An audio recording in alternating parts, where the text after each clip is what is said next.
Dans le labyrinthe des mots, des locutions et des expressions, on s'y perd parfois. Mais chaque mot a son histoire, et chaque histoire, son fil conducteur. Sur la chaîne YouTube IJC Group, je vous propose Le Fil d'Ariane, le podcast qui vous donne la clé pour comprendre les expressions françaises, une à la fois, un jour à la fois. Le Fil d'Ariane, votre rendez-vous quotidien sur IJC Group. Bonjour à tous, je m'appelle Israël Jackie Cantal. Bienvenue dans cette nouvelle série consacrée au langage des diplomates. Les grandes décisions ne se prennent pas toujours sur les champs de bataille, mais dans les salles d'attente silencieuses, les tables de négociation polies et les corridors discrets des capitales mondiales. La diplomatie, c'est l'art subtil de naviguer entre la paix et la guerre, entre l'échec et la prospérité. C'est un langage codé où un seul mot peut désamorcer une crise ou, au contraire, la précipiter. Pour comprendre cet échiquier planétaire, il faut maîtriser son lexique. Bienvenue, mesdames, messieurs, dans l'art du possible, la série qui décrypte les 20 termes essentiels sans lesquels le monde s'arrêterait de tourner. Ici, chaque mot est une règle du jeu, une arme ou un pan. Voici dans le fil d'Ariane, le langage des diplomates. Le fil d'Ariane, du lundi au vendredi sur la chaîne YouTube de IJC Group. La négociation formelle est un événement public, souvent médiatisé, où les délégations se rencontrent autour d'une grande table. Mais avant que les caméras ne s'allument et que les chefs de délégation ne se serrent la main, un travail essentiel se déroule à l'abri des regards. Des diplomates et des conseillers se rencontrent dans des salons privés, des résidences ou même des lieux neutres et secrets. L'objectif étant d'explorer les limites de l'autre partie, de préparer les concessions et de s'assurer qu'une négociation officielle ne se terminera pas par un fiasco humiliant. Alors les amis, découvrons ensemble, dans ce fil d'Ariane consacré au langage diplomatique, ces discussions préliminaires, exploratoires et souvent informelles, menées en coulisses pour préparer le succès. Découvrons ce que les diplomates appellent les tractations.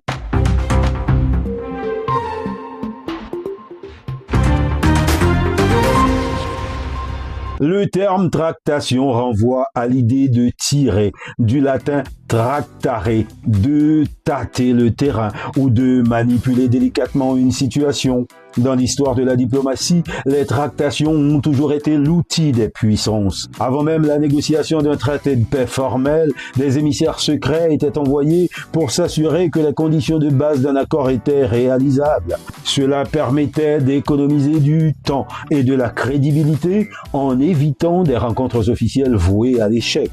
Le terme est étroitement lié à l'idée de canaux de communication secondaires ou back channels. Pendant la guerre froide, les tractations secrètes étaient essentielles pour les crises nucléaires. Elles permettaient aux dirigeants d'échanger des messages sans l'interférence de leurs armées ou de leur opinion publique. Un exemple célèbre est la diplomatie secrète menant aux accords de Camp David. Aujourd'hui, les tractations se déroulent constamment. Elles sont l'œuvre des diplomates de rang inférieur, des experts techniques ou des chefs de cabinet qui se rencontrent de manière informelle pour débloquer les points de friction avant de les soumettre au ministre ou au président.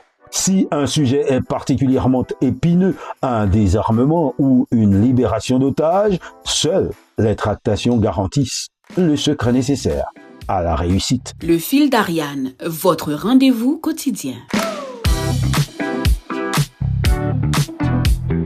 En diplomatie, les tractations sont le laboratoire où les idées sont testées et les lignes rouges sont explorées. Les diplomates parlent de mener des tractations discrètes ou de l'avancée des tractations techniques pour indiquer que le travail se fait à un niveau non officiel. Si les tractations échouent, le gouvernement peut toujours nier avoir été officiellement engagé. C'est le moyen de préparer un accord sans prendre d'engagement politique public. Les négociations israélo-palestiniennes qui ont conduit aux accords d'Oslo en 1993 en sont l'illustration parfaite. Au début, les discussions officielles étaient au point mort. Cependant, des tractations secrètes ont été initiées en Norvège, loin des médias et de l'attention mondiale, impliquant de petits groupes de négociateurs. Ces rencontres secrètes ont permis de surmonter les obstacles psychologiques et politiques et d'établir un brouillon d'accord, créant ainsi la base nécessaire pour la signature publique et médiatisée qui a suivi. Sans ces tractations préliminaires, l'accord public n'aurait jamais pu voir le jour. Le fil d'Ariane, une expression, un jour à la fois. Les tractations sont la preuve que le travail diplomatique est souvent discret, mais qu'elles soient secrètes ou publiques, une fois les discussions terminées, la réalité s'impose. Personne n'obtient tout ce qu'il voulait. La clé pour clore une négociation réussie réside dans la reconnaissance que pour gagner quelque chose, il faut aussi donner quelque chose. Dans le prochain épisode du Fil d'Ariane consacré au langage diplomatique, nous allons examiner cette étape finale de la négociation, l'élément indispensable qui fait passer les parties d'une impasse à une entente, le compromis. Mais ça, les amis, vous le savez, c'est pour demain. D'ici là, continuez de vous abonner à la chaîne YouTube IJC Group pour découvrir d'autres contenus.